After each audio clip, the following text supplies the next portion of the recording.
You see, one of the things that I learned and working with people is it's easy for us when we have an idea. For most of you, not for all of us, but for most of you, it's easy for you to imagine all the negative things that can happen. Meron ba dyan? Nakaka-relate? Yung mga tinatawag na pessimist. There's nothing wrong with being a pessimist. It is actually a gift. If you're gonna work with pessimists, they can figure things out so you can prepare yourself for a possible obstacles when you go through whatever course or business that you're gonna launch.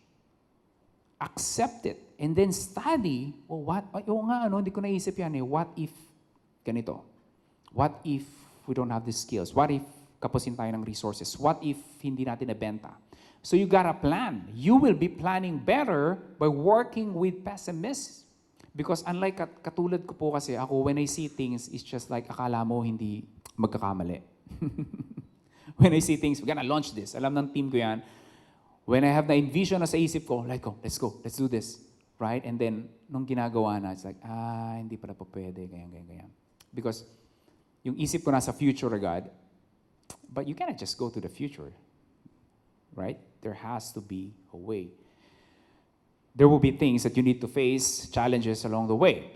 Wait, before you go, do not forget to click that red subscribe button below. Appreciate it. Thank you for watching.